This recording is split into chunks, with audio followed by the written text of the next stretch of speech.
Hi, Himanshu. Hello mic किसका on है फिर? Shamiksha, can you unmute yourself? Okay, thank you. मैं एक काम कर रहा हूँ, मैं सबको म्यूट मार रहा हूँ, ठीक है? हाँ तो वापस अनम्यूट कर लेना, मैं परमिशन ले रहा हूँ उनसे म्यूट हटाने का। तो तू अगर अनम्यूट करेगा तभी वो अनम्यूट हो पाएंगे, नहीं तो नहीं हो पाएंगे। ठीक है, मैंने कर दिया म्यूट सबको। चलो बढ़िया फिर। Okay hello. हाँ ठीक है, स्टार्ट करता हूँ। Okay so welcome to the second part for C programming for hackers, and let me share my screen. Okay, am I audible? हाँ फिर ठीक है। Okay, so चल रहा है। today we are going to cover two things. First is working with arrays. What are arrays? How to use arrays? How to initialize those arrays? Working with character arrays and working with the strings a little bit. Then fixed length arrays and variable length arrays. And at the end of the arrays session, we will be looking at what are the dangers of incorrect handling of arrays, to be honest, right? So after that, we are going to cover almost everything about functions, like what functions are, how they work, then how they handle arguments and local variables, how to return values, how to process data, introduction to a top-down programming approach, then how to use functions and arrays together, and we will be looking at what recursion is, right? So before that,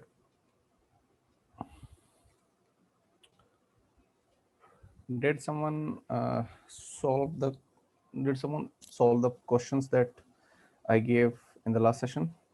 I gave 2 questions as a homework. So did you solve anything, or did no one solve it?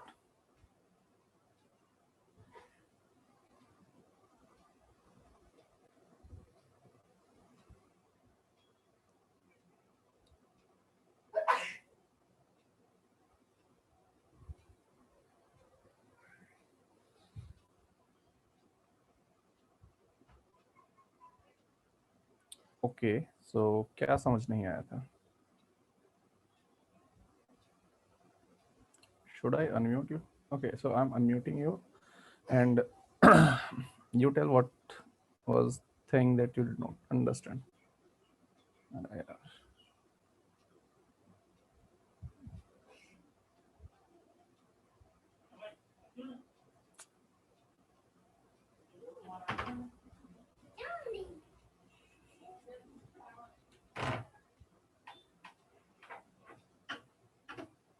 Okay. Just a second. Okay, so you did not get the -10 input and output 248. Yeah, so the first question you mean. So let's start with solving that first question, right? So Sublime one notes. Let's close without saving. Control Q. One note C. Okay, so this is, we are going to write a little program to demonstrate what the output was, as well as we will start a new tab to understand why the answer was at -10 the output was 248.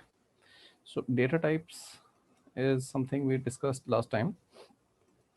A place, it defines a fixed size of data and operations permitted on data, right? So these are the two things that a data type defines. Now a char is 1 byte, which is 8 bits.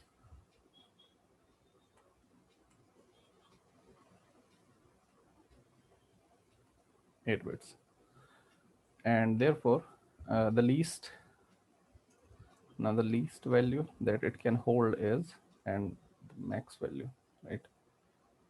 Max value. So it can hold two values. I mean, it can hold multiple values. The least would be when all the bits are 0, and the max would be when all the bits are 1. So that let's represent every single bit. So 1, 2, 3, 4, 5, 6, 7, 8. And the max value would be 1, 2, 3, 4, 5, 6, 7, 8. So these are going to be least and max values if we are talking about the unsigned part, because uh, unsigned is what we are working with. Now, since unsigned is everything is positive, there is no negative, and therefore this would be 0. And let's just put it in perspective. This is 0 and this is 255, which is 2 raised to power 8 minus 1, right?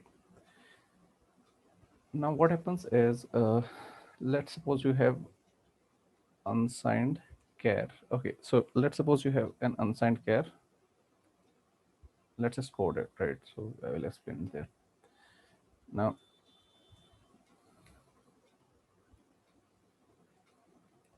unsigned char number, let's just set it to 0.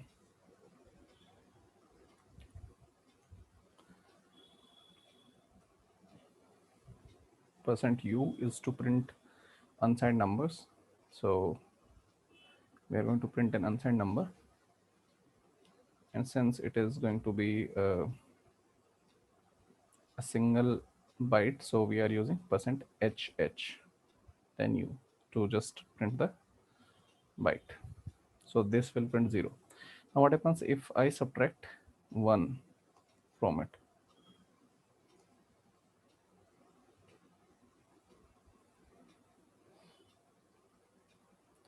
Anyone would like to tell what would happen if I do this?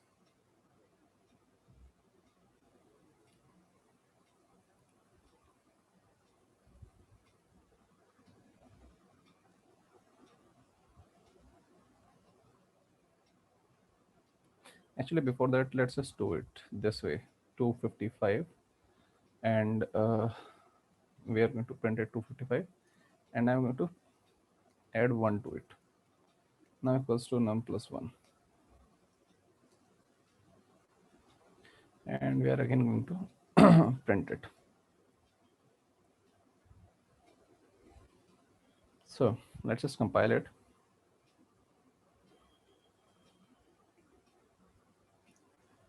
So we get an output which is 0, 255, and 0 again. But 255 plus 1 should not be 0, right? Now the reason for that is, since we have only 8 bits to represent, and this is 255. This is 255. Now if we add 1 to it, right? Let's just add 1 to it.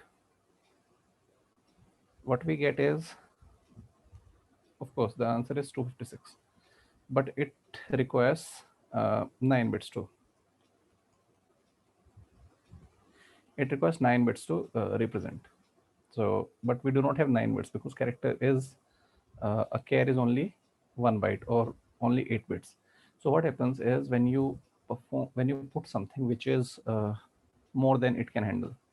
For example, the result is 9 bits, but what you have is only 8 bits to represent. So it will take the lowest 8 bits. And therefore the answer is 0 in this case, right? Num plus 1 should be 256, but the answer is 0.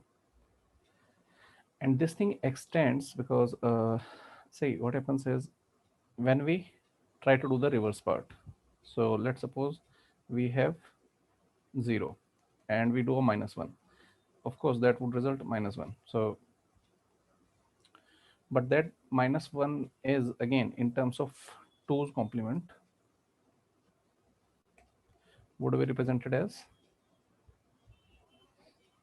all bits set to 1, where this bit says that it is a signed number and the rest is, at the end of the day, this is -1 in 2's complement system. So if you add +1 to it, which effectively should be, I would say, -1 + 1, and which should be 0, the answer is 0. And we saw it, what happens when we add 1 to it, which is the last 8 bits are 0. And since a character only handles 8 bits of data, so the answer is 0. This thing extends because let me show it to you. Now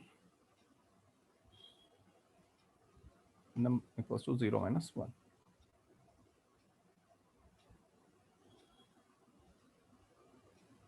Okay, let's just do it again. Num equals to 0 and num minus minus.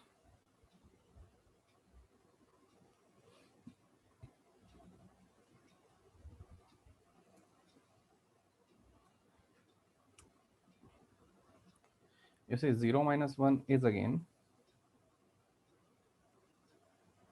255. And the answer is the result is all bits set to 1. But since we are interpreting the result as a positive number, as an unsigned number here, so we are telling it to not look at it as we are asking it to not look at it as a negative number, but rather take it as a positive number.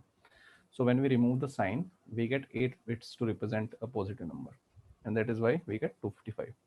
So similarly, if you do 0 minus 10, it will go to 10 positions before, and therefore it will provide 248 if I'm not wrong. So num equals to num minus 10, 246, sorry, because the negative number that starts with is okay. So the range is again -1 to 9. So when we take the signed part, if we remove the unsigned, it will give us the right number. Not right, I mean, yeah, of course, this is also right because we are still interpreting the negative and positive. So unsigned forces us to see the number as a positive number. So is that clear? Now what this is said is, this is I think don't really remember the exact term, but this is boundary wrap or something, right? So the correct term is something I forgot what they exactly call it, but this is boundary wrap. So what happens is, as we demonstrated, when you reach the boundary and add something, it then goes to the increment or decrement at boundary condition, and you get to the least value or most value, most value.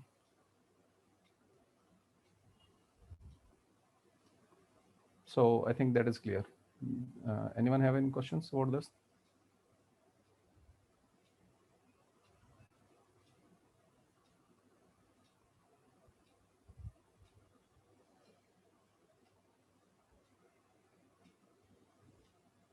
Okay, great.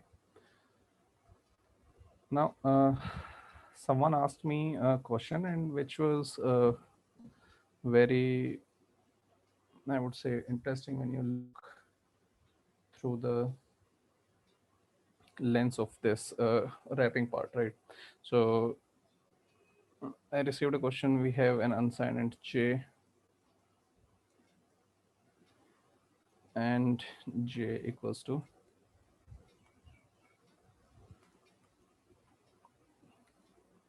unsigned int 50 plus unsigned int, sorry, not the unsigned int, unsigned char minus 10, and we get and unsigned int 50 again. So the answer to this would be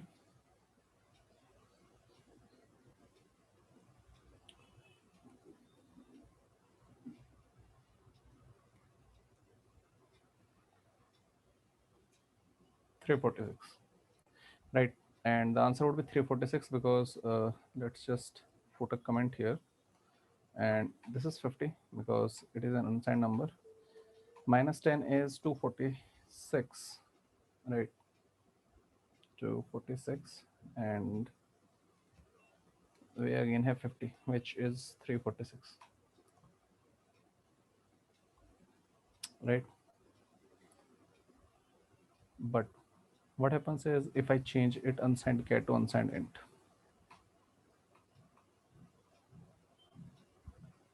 now the answer is 90. But how does that work? So what happens in this scenario is unsigned char was, since unsigned char has a limited value, so minus 10 got 246. But an integer, the range of an integer is, in case of an unsigned value, the range is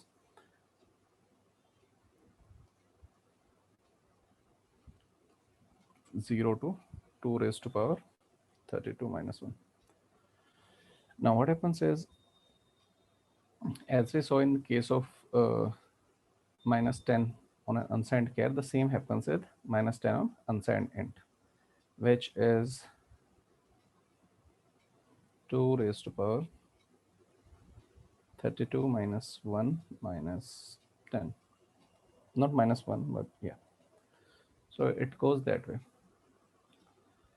And it is a positive number. So this ultimately yields something like this, which if you break it again, for example, 2 raised to power 32 minus 10 plus 10 plus 40 plus 50, which is essentially what it is, right? 50 plus 50 plus 2 raised to power 32 minus 10.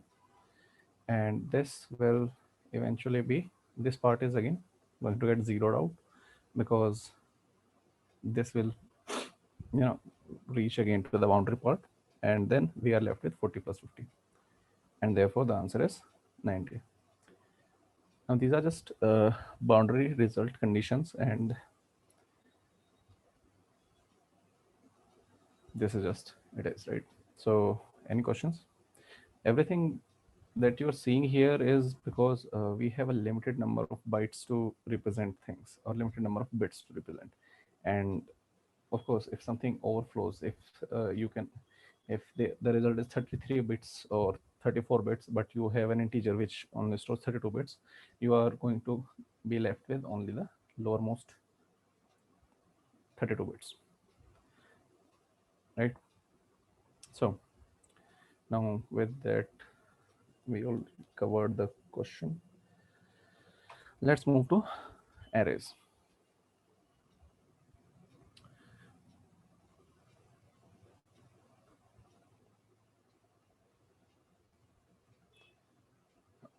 So what an array is? An array is not this. Yeah. An array is a continuous space in memory. And consider the situation where you have to store similar data multiple times. For example, let's suppose you have to store marks of 50 students, which is one of the most classic examples that is given, right? So 50 students, marks of 50 students, or of 100 students. Or let's suppose you want to make it, I would say, dynamic, and then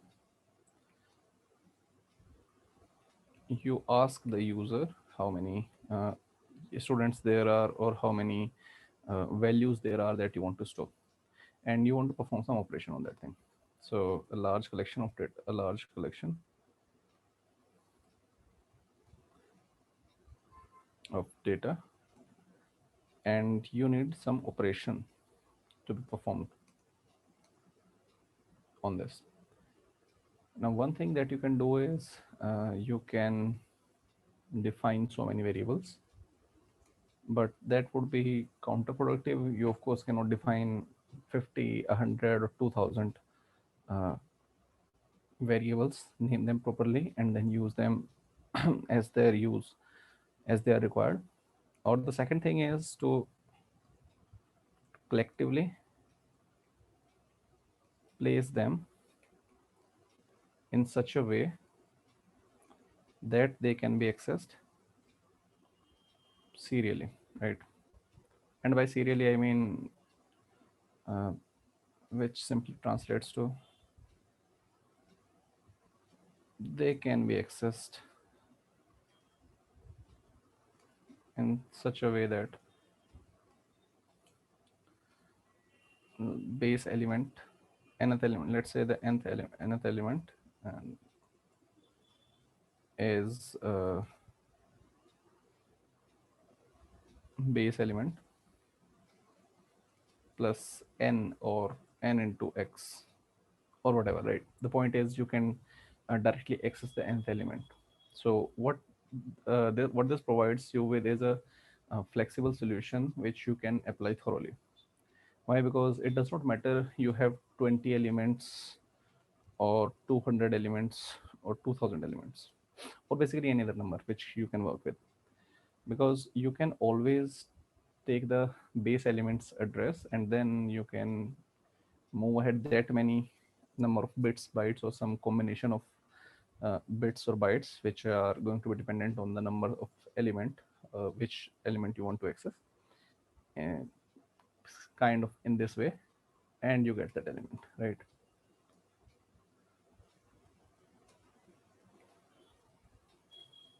So this is why arrays provide a very simple solution to the problem that you have a lot of data points or a lot of different things which you cannot just define every single time when you want to use them.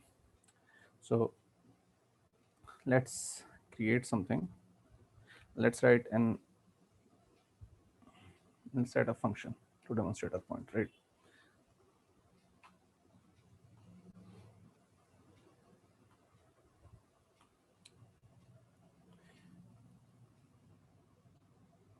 Let's write something.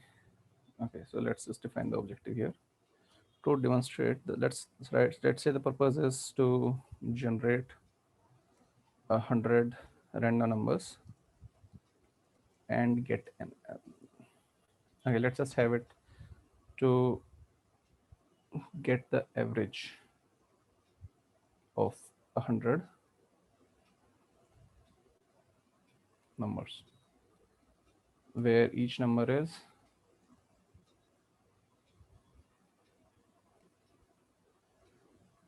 between 0 and 10, 0 and 9 inclusive, right? So to solve this, of course, I'm not going to enter all the numbers by myself. 100 numbers, 100 is a little big of a number. So what I'm going to do is generate 100 random numbers. So let's just include a standard library.h. I believe we can. Let's just, okay, so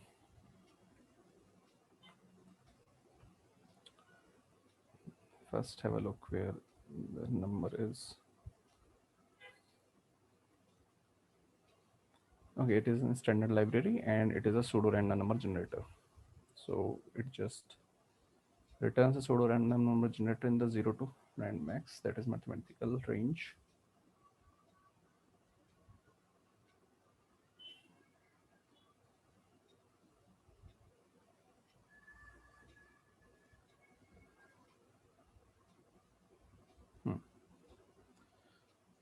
So let's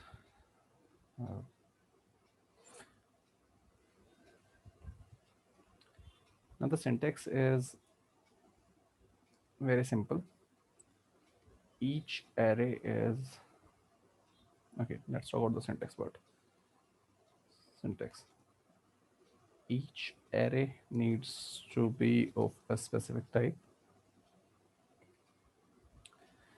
and it is declared similarly the way we declare variables. For example, if it is an int x, so int type array, the difference comes in we put square brackets and tell the size of how many elements are there are going to be.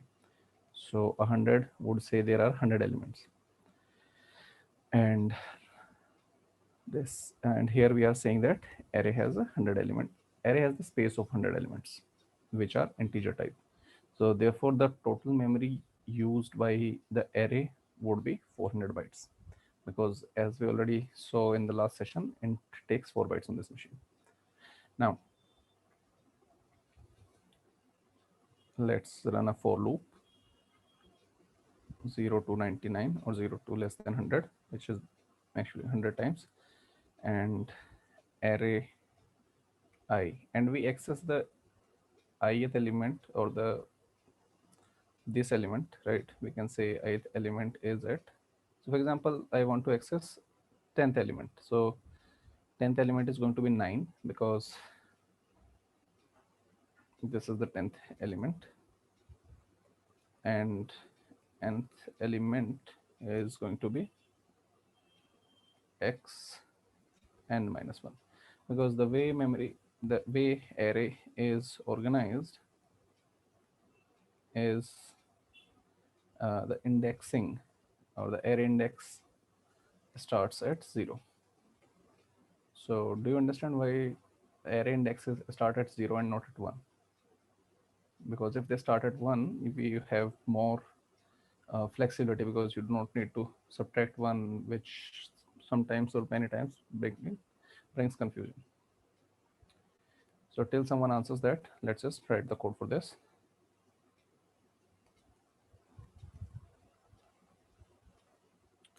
Let's initialize the random number generator.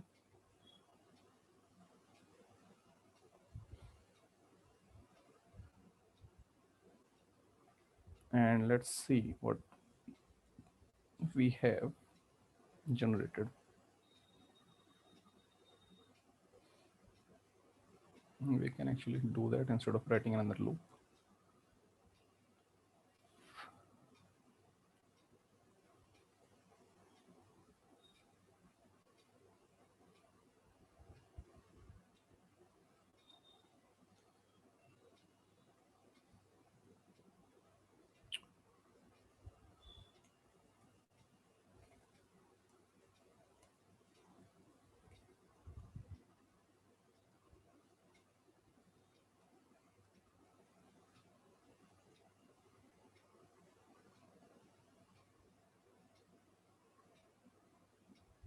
Okay, it requires a number, which is this, does not matter, minus o array. And as you can see, we get some random numbers, right?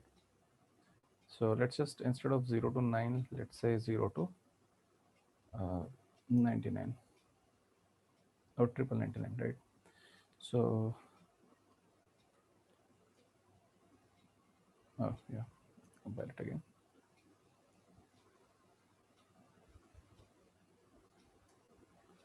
And now these are the 100 numbers that have been randomly generated. So we get some random number generation. Now let's set something which is unsigned int sum, because average would be sum of all the numbers divided by the total number of numbers, which we are setting it to 0.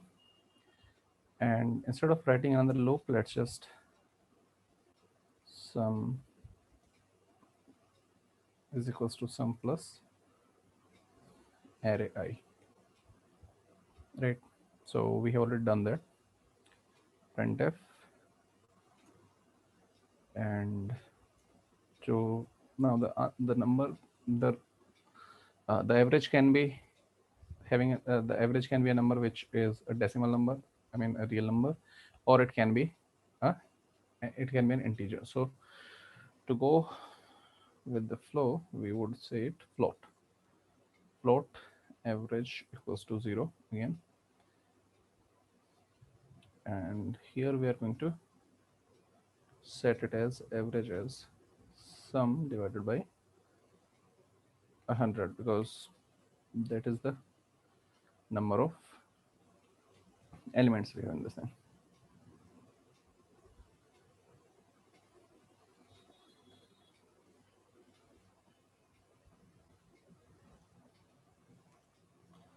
Percent %f to display float, and we also need a new line. So there we go.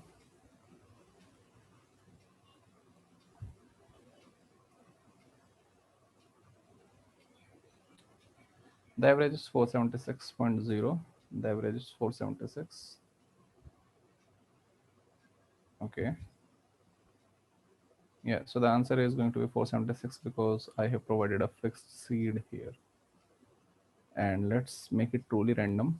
I mean, as random as it can be. So to do that, we are going to include time.h, hash include time.h, and we're going to pass time null as the parameter. GCC array.h, yep, array 531, 523, 484, 495, 449, 519, 517. So this is, if you can see, this time our average is changing, but last time our average was not changing. The reason for that is this time we have provided a seed, which is the null value to time function. And let's see what that does is, okay. I need to see it on the, yeah, there it is. Time returns the time as of number of seconds since the epoch. So every time this this is executed, since the number of seconds have changed because we are ahead in time since the last time of execution of our program, the seed changes to sred, and therefore this random number generates a different random number. So this is one of the applications, and this is how you can manage. So consider there were 1,000 numbers, right? Let's just put 1,000 numbers here, and let's change the loop from 100 to 1,000, and let's again divide that number by 1,000 and compile it again, run it, and you see we did not need to create 1,000 variables to manage every single, or to take input, or to process a number, which is, we are, in this case we generate via random number generation, but it can be taken as an input from a file, or it can be asked by the user. Of course, someone has to do the work.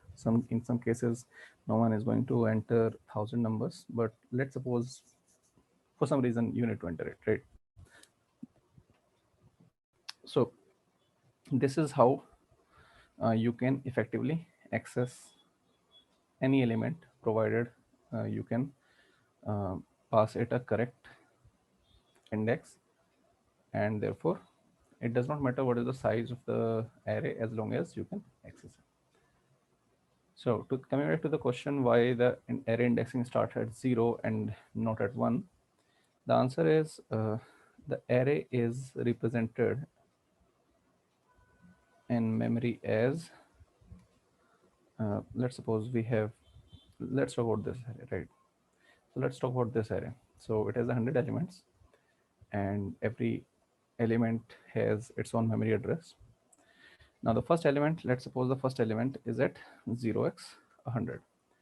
Now since array is a continuous space in memory and it is an array of integers, so the next element is going to be 0x104 because each element is 4 bytes in size. Next element is 0x108, 0x10c, 0x10, oh sorry, 110. So this is how the element addressing looks like, and we can verify that by printing the addresses. But yeah, so and since the array starts at this address, which is this, yeah. So this is the address part. Now, how this expands, for example, x. Sorry. Now to see how this expands, xi expands as xi is simply x plus size of data type into I and dereference that way.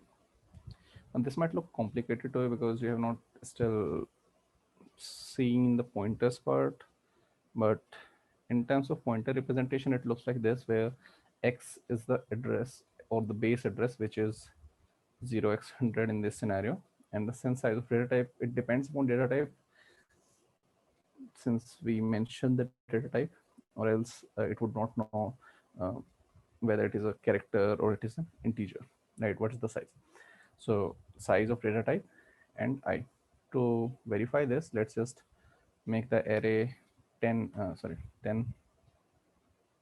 elements long, so that it does not just print too many times on the screen.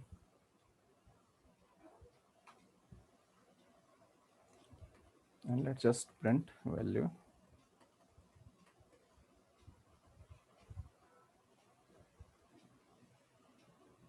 Okay, let's just have it array I.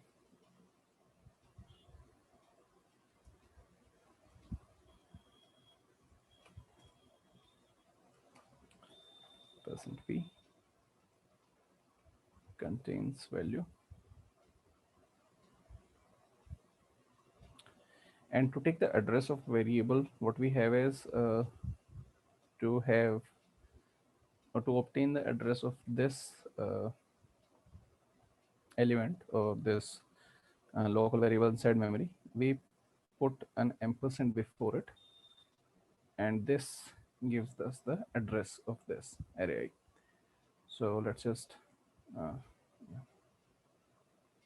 okay.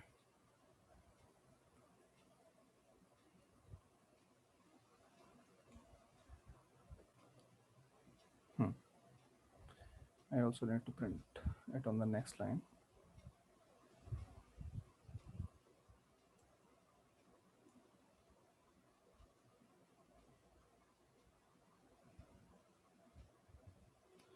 Okay, so I had three things. So the first thing is also I. Yeah.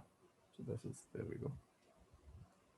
So zeroth element is at B0, 7B0. First element 7B4, second element 7B8, then 7BC, then C0, C4, C8, CC, D0.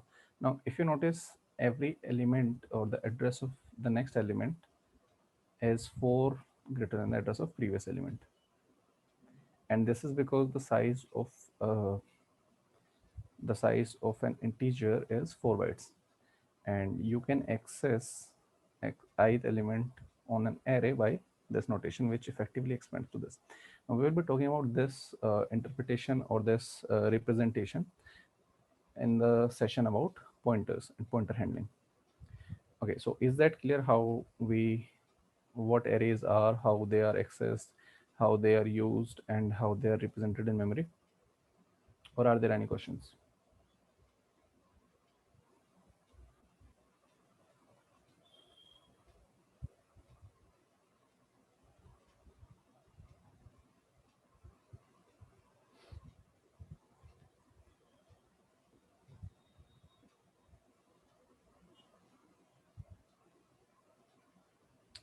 Okay, it seems there are no questions. Great.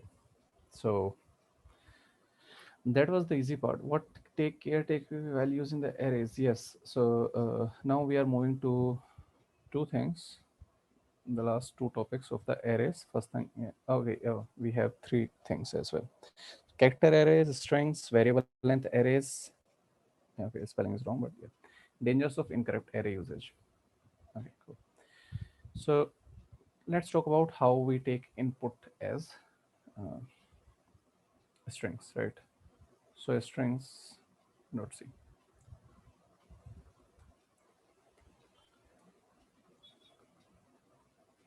Now, what we have seen in other languages, usually strings are something that are inside double quotes and a collection of um, characters which are tied together, kind of, right? If we talk about the easiest or the simplest definition, that is a string is a collection of characters that are tied together. Basically, you can say in terms of an array, right? So where uh, let's suppose the string is Himanshu, and in most cases or in most languages you can access individual elements of the string, which would be string 0 would be uh, h, or in some cases h, sorry, yeah, a string 1 would be I or I. Now there is a distinction between the two things, right? So the distinction between double quotes and a single quotes. C has a distinction between double quotation and single quotation. Python does not have a distinction between single quotation and double quotation. C++ also has a distinction between single quotes and double quotes. What is the distinction? Now single quotes in C represent a single character. A double quotation is represented as a string. But a string is not an array, or I would say a string is not a not an array of characters. These are two different things in C. So now the question is why, right? How are these two things different? And let's first start with something taking input as a string. So to define a name or to store a name, which is going to be a collection of characters, we need a character array to store it. So let's write a program which simply takes your name and put a name and count letters in it.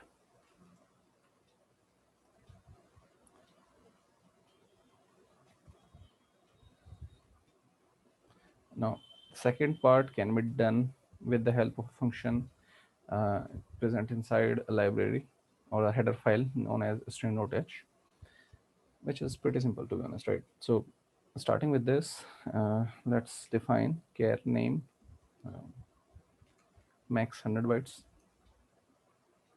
right? Who knows? So printf, enter your name, scanf. Now to take the input as a string, we pass %s and the name of the array.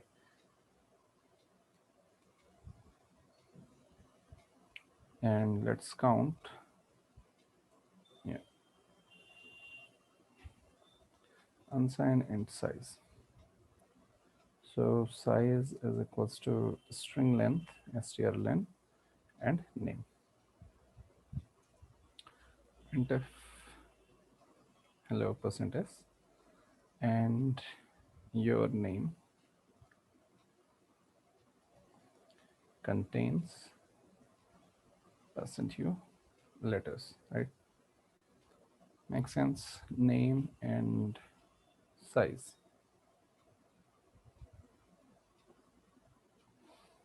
GCC strings.c minus o strings.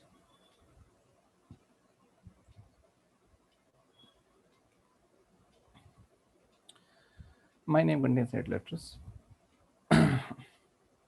Now to do, okay, so we have done this. Let's access the string as a, now since this is a character array and not a string, so that there's a difference between the two. To first show you why this, how it can access it as a uh, as an array, let's apply a rotation cipher, right? Which, if you are familiar with Caesar cipher, which Caesar cipher adds 13 to each or moves every character 13 places next, or 13 places further, we are adding 1 to it, right? So move every character next, or 1 in line, whatever, right?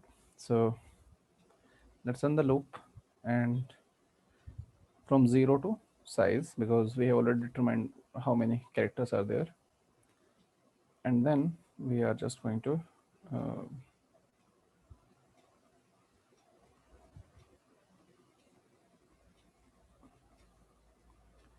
add 1 to it, right?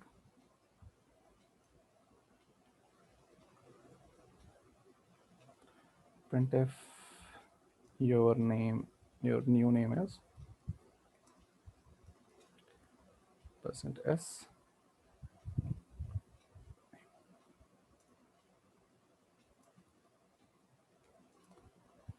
So my new name is this.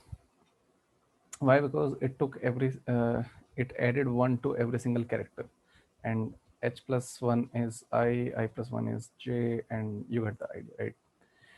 So this is the index access, or the index address access, which we saw in the last program. Now what happens if instead of providing this, we provide this? Let's suppose somehow you forgot to write the size, and you think, well, what the size is 100 in the name, as the size is 100 of the character array, and you provide 100. So what happens is it will add 1 to every single element of the array, and let's see what happens, right? And this is something you really would not want to do.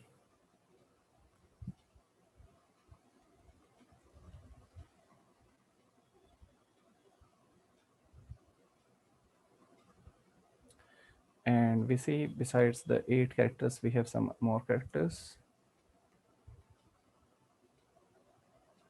and things are changing. You see this thing. So this was different, this was again different, and this was again different. The reason being, this array, this in char name 100, is what this says is, let me tell you this. So when you say array 100, and it is a character array, so it saves 100 bytes on stack, but those 100 bytes are not zeroed out. So they are random data which is dependent on the program stack, state, or whatever. So it will depends on many scenarios, and essentially it is random for us. For all intents and purposes, it is kind of random, and this is what we call junk data, because we don't know what it is and we do not care what it is. It is essentially junk for us. Now this is what you can do is, instead of initialization, to get away from this, or to not have junk, what you can do is, instead of just doing this, we can uh, assign every single element to 0. And what we can do is, how we can do is, we can do this. So this is one method of array initialization.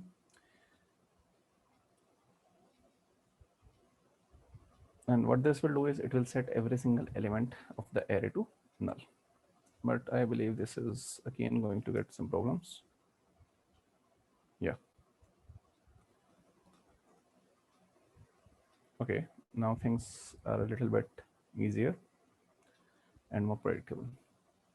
But again, now talking about the array initialization part, so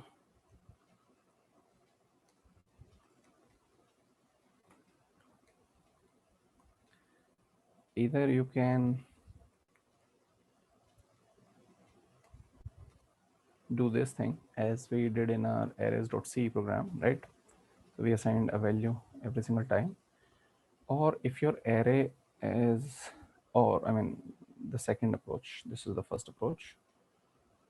Second approach is at the time of defining or declaring at the time of declaring the array. For example, let's say data type array as 2 or whatever, you can define value and value.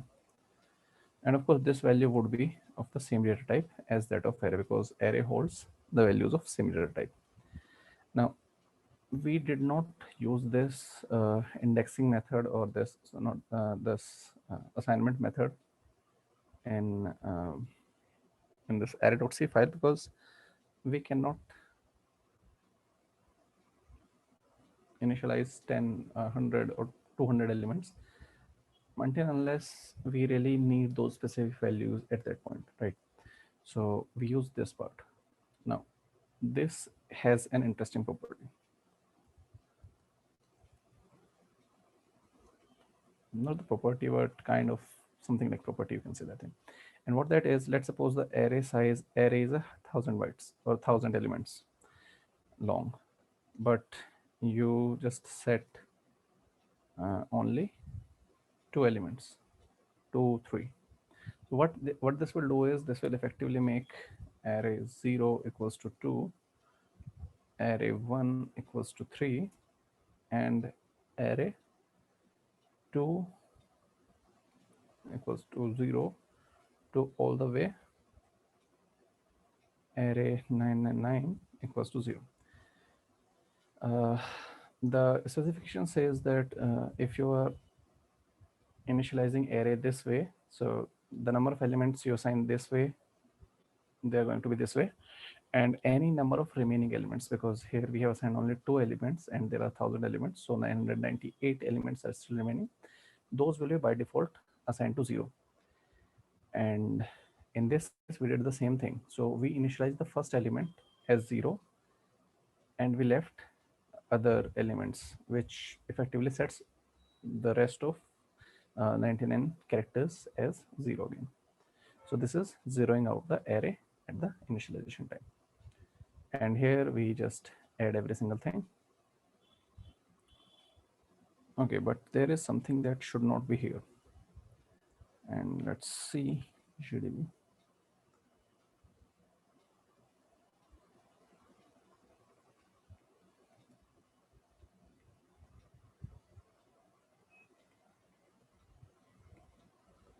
This is in my main. We have a lot of things which we see this as so this is the loop, this is the loop, kind of, yeah. After the printf, this is the loop which adds 1 to the each element, and this is where the addition happens. So it adds 1 to ex and then move ex edx, and then it takes the value, it converts keyword to keyword, and then stuff. So this is how it looks like in terms of this. Now, one thing to note here is you see this, see these instructions. It is moving this many zeros. And if we come back to this, we have 100, and 100 divided by 4 would be 25. So, but these do not seem to be 25. 1, 2, 3, 4, 5. So it did not zero out every single memory. It just zeroed out some part of the array instead of the whole array. Okay, so that is one of the compiler parts. You cannot really force the compiler, or the compiler does not listen to you in most cases. Anyways, so coming back to the topic of the difference between strings and arrays. So this was the character array in question, right?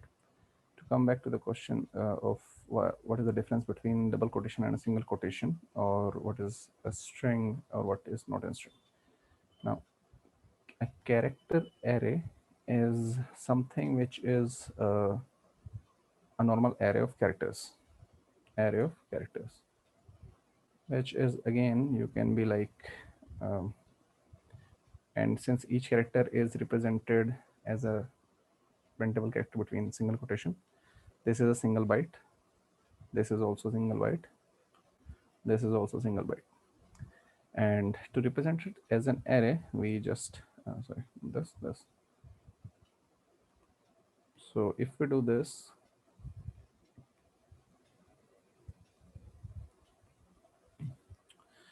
now what this will do is this array will be a character array of 3 elements, and at this time, okay, so this thing is at this time. Another thing to note here is if you do not specify the size of the array but initialize it like I've done here, right? So what it does is the compiler counts how many variables are there or how many members or elements are there in the array, and then it automatically sets the size to it. So this is also one thing which is quite lazy in some cases, but yeah, it works.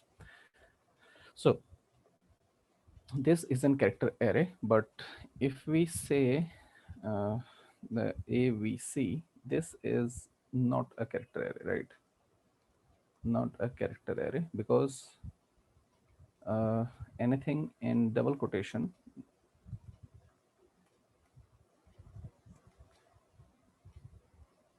means anything plus a null character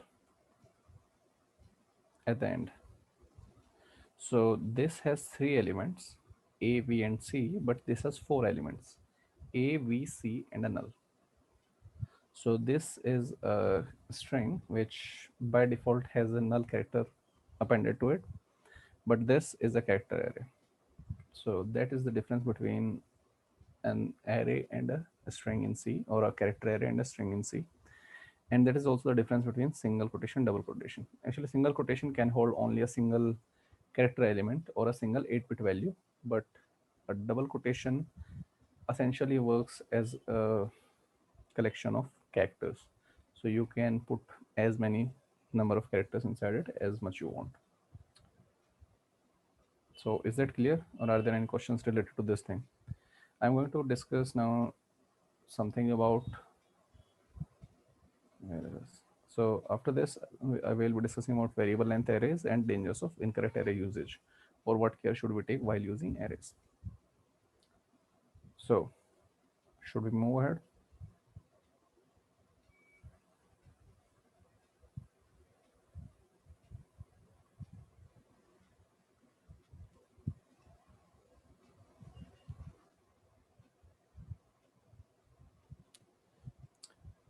Okay, in AVC, arrays 3 or 4.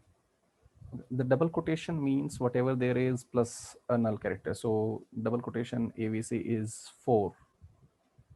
The size is 4 bytes in memory. But the thing is, if you calculate it using string length, such as this, if you do strlen on AVC, this function, where it is, where is it? Yeah, here it is. So the strlen function will report 3 characters, because when you are going to print it or when you are going to do any work on it, there are 3 characters, because the null just marks the end of the characters. So the memory occupied by this double quotation AVC representation is 4 bytes, but for all intents and purposes, the length and when you're working on it is 3 bytes.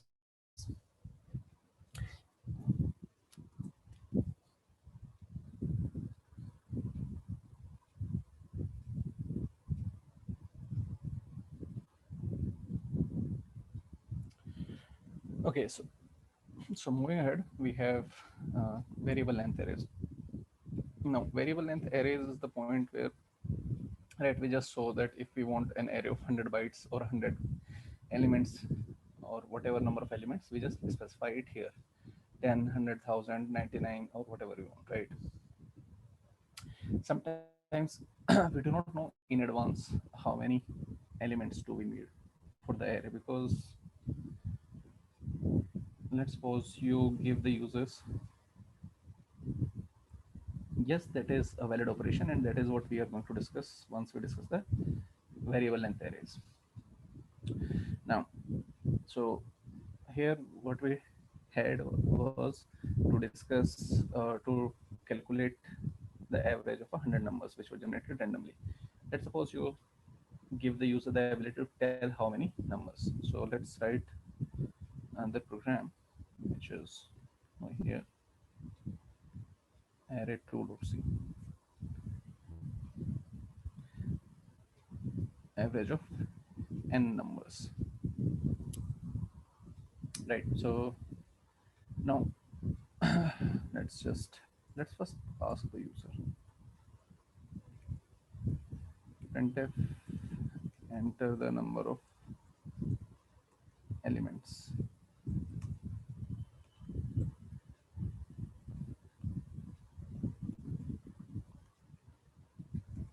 int elements equals to 0.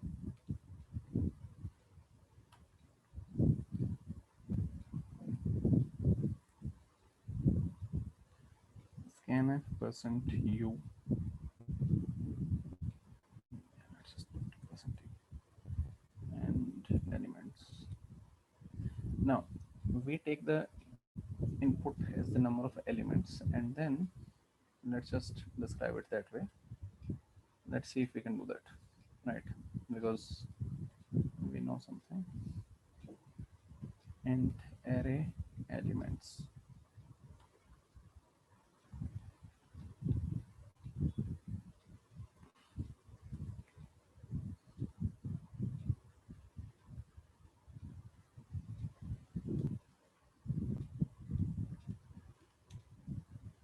Ten, 20. Okay, so this is something we forgot to take in our consideration, which is we need to make it dynamic, and we also need to make it dynamic. Now compile it again, and let's suppose we have 12 elements. So there we go. Let's suppose we have 50 elements. 50 is a little too much, but again, we had 50 elements. So let's see what happens if we say 1,000 elements. And apparently we also get the output of 1,000 elements. And if you see, if we scroll up, yeah, okay.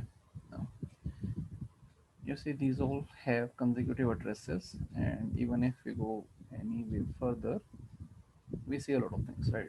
So the addresses are consecutive. These are array. This is an array, so addresses are consecutive. So let's see what the question comes is, how many elements can it really handle? Because there is a limited space, right? So let's just see what happens is 20,000 elements, and it works fine on 20,000 elements. Let's see 200,000 elements, and it seems pretty fine. Let's just see. Okay, same. Let's see 2 million elements, and it is going. Let's see the CPU usage and everything. CPU usage is 50%, and memory is 1.4 GBs. Okay, so let's see if it crashed or not. It is working fine. Okay, so the question comes is, how much space does it have, right? Let's see how much space main has reserved. So object dump minus t minus j dot text minus intel array 2 grep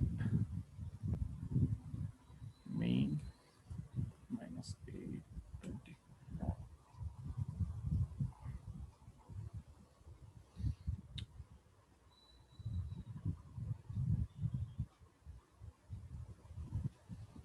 Okay, so we do not have a lot of space because only 48 hex bytes are subtracted on the stack, but we might have some other things, right? So let's just see it in GDB.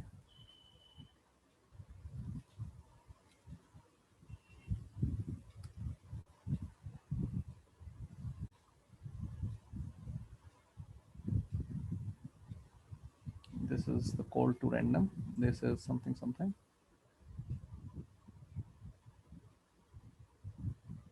And I think we need to debug it how it has so much space right here, right?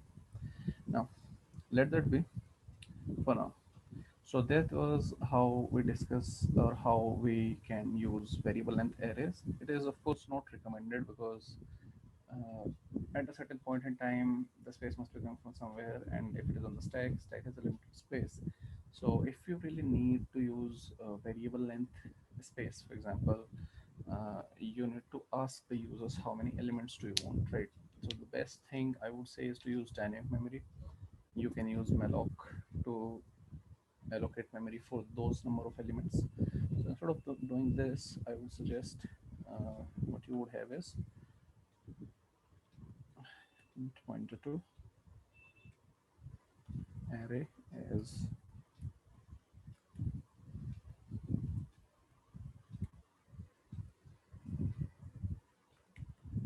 size of int into elements.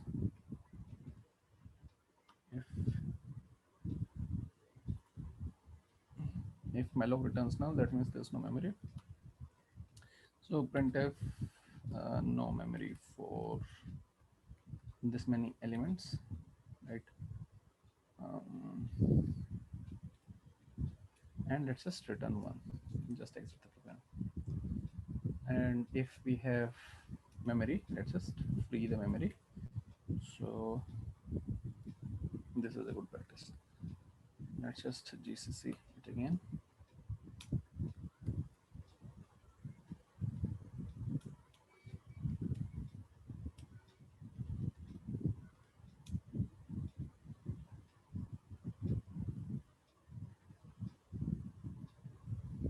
And it works fine as expected. So we also discussed how to use variable length arrays. And the last thing that is to be discussed is dangers of arrays, right? Or dangers or bad practices, right? Now coming to the question of the chat. Yeah. Is there any function to how much memory size machine can handle before execution of out of memory area array? Not really. Something I am not really aware of, and I do not think there exists a function which checks how much memory size machine can handle before. It depends on the machine and various things, to be honest, how the machine is going to handle things. Because uh, last time when I was doing something, I was kind of just trying to see how much memory it can take and everything. After a certain point in time, the OS just killed my program. So it depends on OS and application how it behaves. But there are no set functions or specifications that after this much or this function will take. I mean, you can take this much size on the stack. Now, coming to the question of what care should we take while using arrays, and at the same time, is array 3 is AVC, but accessing array 3 is a valid operation. Now, we see to access an element, let's say nth element, we have to use the indexing n minus 1, right? What happens is, the question is, what happens if you put, let's suppose your array size is 100. So you can access from 0 to 99. That is where your 100 elements are. But the question is, what happens if I try to access 100? So what is at that location? Or 101, I would say, or basically any other value, right? Or even let's say -1, right? What happens? Now this is when the fundamental understanding of arrays comes into practice. I told you arrays work like this. Arrays work, we have a base address. Then let's suppose the base address is BA plus 4 in case of integer, then BA plus 8, that would be the third element, third element, BA plus 12, fourth element, BA plus 16 would be fifth element. Now, if you do BA plus, let's suppose the initial array was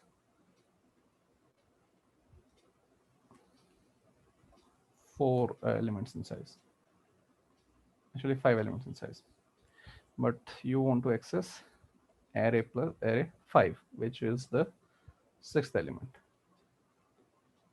Now, indexing or array access works like this, which would be array 5 would be array 0 address, right? Address of array 0 plus 6, actually 5 into 4, which would be 20. So past 20. So 4, actually 4 plus 4 plus 4 plus 4 plus 4. So now this is the something is here. And now this something will be returned by this array 5. And this is perfectly valid. And as we discussed in the last session about the C philosophy, well, if you are trying to access an element which is out of index for an array, then you should know what you're doing. I mean, you should not be accessing it, but I mean, the formula is this, more or less, right? Actually, the formula is this base address plus size of type into index. So if we put 5 as the index, what we get is this BA plus 4 into 5, which is basically BA plus 20. And this star means dereference, basically take the value from this address. And this address is the address of something. So it will return something. Similarly, if instead of using the index 5, you use index 50. So just 4 into 50, that would be 80 here. And something, right? There must be something at that location. And you will, if you have some confusion, let's just suppose BA is 100. BA is 0. Let's just BA is 100. So the address of the first element or the 0th element of the array is 100. So array 0 is something at BA plus 4 into 0, which is basically value at 100. And therefore this would be value at BA 100 plus 80, 180. And of course there would be something residing at 180. Now of course it is not the value of, or it is not a member of your array, but it is definitely a valid address. Or I would say, as long as it is a valid address, it has something inside there, and therefore you will get access to that thing. So this is in some languages, for example, Python. I think Python does not have this ability, but let's see what Python does. So let's create a list. God. L equals to 1, 2, 3, 4. Right. So let's say L0 is 1, L1 is 2, L2 is 3. Yeah, L2 is 3 and L3 is 4. Now, what happens if I access L5? list index out of range, and we get an index error, or basically an exception. Java also gives you an array index out of bound exception, but C does not give you because it trusts you. Basic idea, right? And therefore, if we are talking about this -1, it would again do something like this. So at the index -1, you would get 100 plus. Okay, we need to take the value. So 100 plus 4 into -1, which would be 96. 100 minus 4, right? Which is 96. And as long as it is a valid memory location, you get the data from it. So basically, I would say, to put it into perspective, incorrect handling of index can give you, or you or your user, the ability to read or write out of bound, right? Which does not really seem that big of a deal, because if you have not been into exploit development, you might be thinking, okay, so what can you do at max, right? Reading something does not really sound too bad, or writing something or something does not seem too bad. But if you know what to read and where to write, you effectively control. So if you control index, you effectively control what to write and where to write in case of an out of bound write vulnerability, which is basically a triple W case. And you can understand, if you get the ability to write anything anywhere, you can overwrite return addresses, you can overwrite certain things, you can overwrite a cookie, you can overwrite local variables which can modify something else. You get the idea, right? So if you can possess this ability to, you know, read and write out of bound, and the best thing is, if you control the index, you can read and write anything. Now, talking about out of bound read, or the ability to read anything from anywhere, of course that is not really as useful as out of bound write, but at the same time, okay, so let's see what out of bound write can give you: code execution directly. And out of bound read is usually used in bypassing ASLR, because if I can figure out that there is a value which can be used as an offset, and I can read that value at the runtime.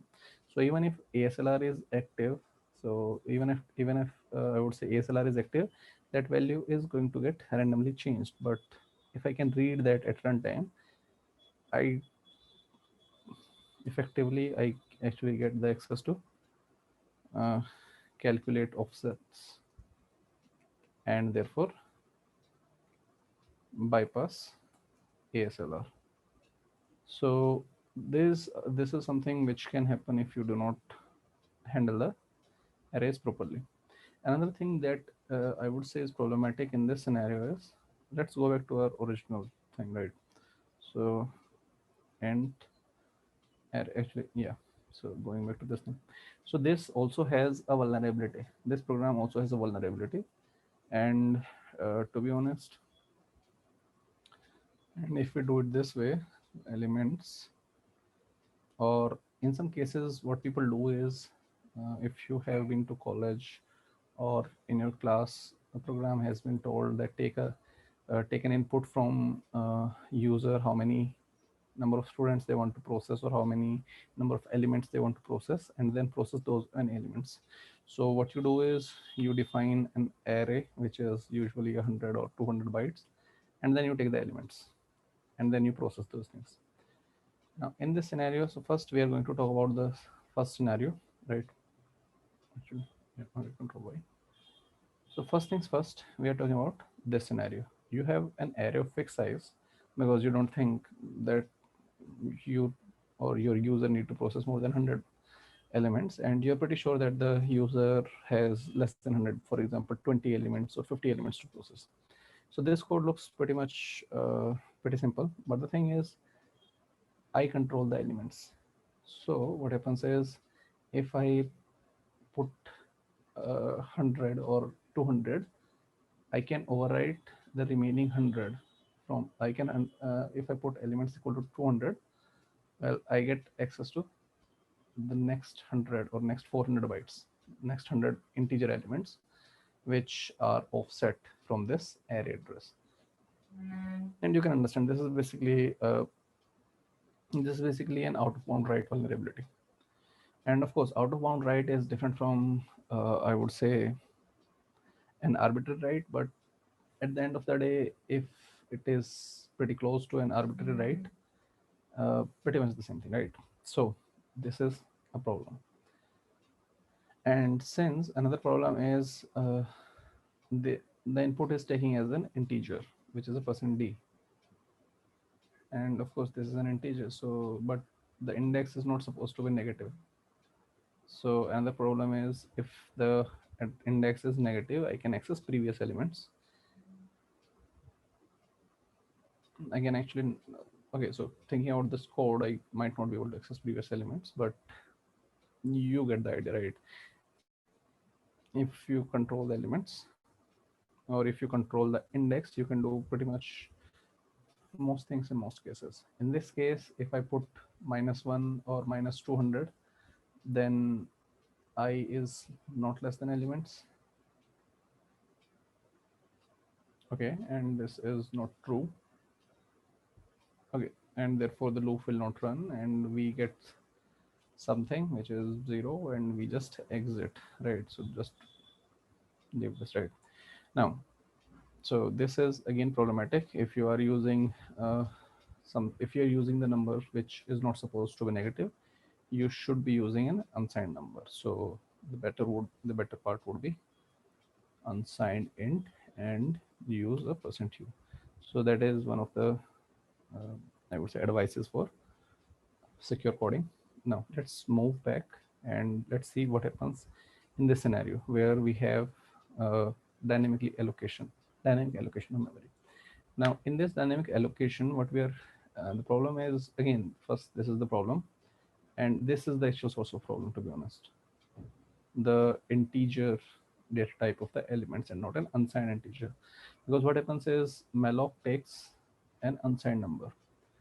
So this, if I put -1 here, it would get -1 into 4 and -4, and then that will be used as an unsigned integer. And an unsigned integer would be 2 raised to the power 32 minus 4, and it would be there. It would try to allocate that many bytes, and in some systems you might not have that much memory available. So you effectively control whether this part will be taken or this part will be taken just because of the number of elements. And that is this is because this category of issues is kind of known as signed unsigned issues, or type conversion issues, which is basically not the type conversion, which is it is just positive and negative kind of thing, right? Because if your function expects something or requires something as a positive number, you pass it a negative number, it will interpret it as a positive number, which we saw in the beginning of today's session, as well as yesterday, what happened when we subtracted or when we added -10 on an unsigned character, right? So this can lead to different code paths, and those code paths will be chosen by the attacker. So to avoid these kind of problems, I would say now let's see what happens if we, or how we can mitigate these things. First thing is change %d to %u, which is basically an unsigned number. Change the data type of it to unsigned because we know that index is never going to be a negative number. Okay, so let's suppose max we need to max 100 elements we need to process, right? Let's suppose. So what we can do is we can check if elements is less than 100, less than equal to 100. So do something, or let's just reverse the condition, right? If elements is greater than 100, so printf only 100 can be processed, right? And return 1, return 2, whatever. So this is how you can kind of make it more secure than before, because uh, there are no issues about the signed unsigned problems. There is no issue about memory overflowing. There is no issue of controlling arbitrary read or write operations in this program, and this is more or less pretty secure at this point in time.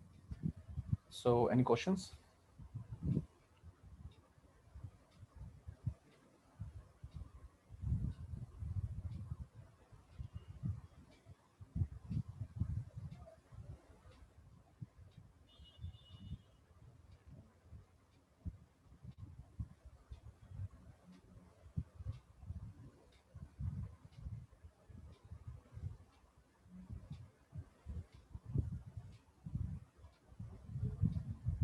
I think we are done, and there are no more questions now.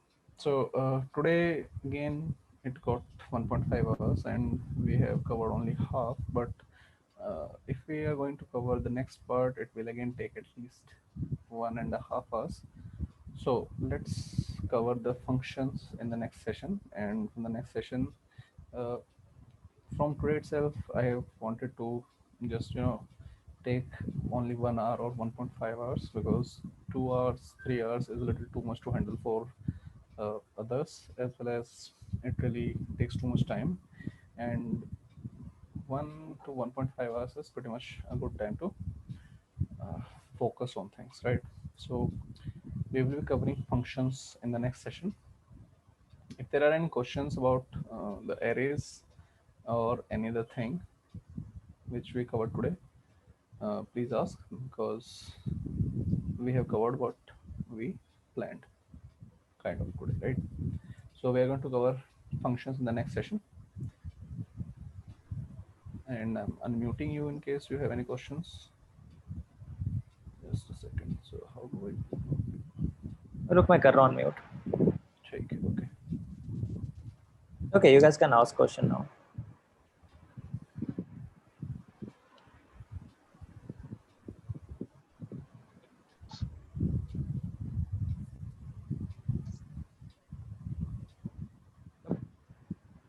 No one have any questions? Okay, seems like everybody understood things properly. So just pass them the feedback link. Sure. So just sending the feedback link so you guys can fill it up. And do you have any code for today's class that you want to send with these people? Yes, I'll be sending these programs which I wrote today. So array2.c, and strings, as well as one rows. Okay, so what I'm going to do is, programs.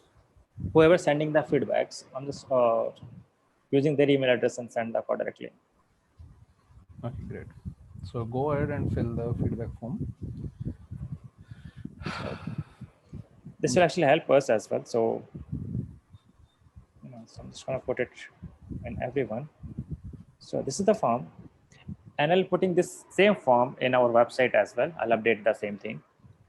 Okay. So if you missed the conversation, this thing or anything, just fill up the form over there, and it will send you the emails directly. It won't be an issue then. Okay, thank you everyone, and we'll meet day after tomorrow in the next session. Yeah, just make sure you are just clicking on that as just scroll down from. Once you scroll down, kind Hmm. this one. Just make sure you're taking season 2, not anything else. Okay, if you click on multiples, it won't go. Like I'm just making a thing like automate on season 2 for the season 2 code. If you select all, you won't be getting anything at all. So that will be an issue. So that's all for today. If you guys like these sessions, make sure you are visiting us. You can join us on WhatsApp. Link is already shared. If it's not, ping us on website. We'll share all those stuff. You can follow up on YouTube. All those sessions are live, and the HD video or recorded sessions will be uploaded on separate channel. A link will be shared on our website as well. So you guys got any questions, feel free to write us and I'll help you out. Okay. So see you guys in the next session. Have a good time. Bye. Okay. Bye. Bye everyone. And thank you for joining in.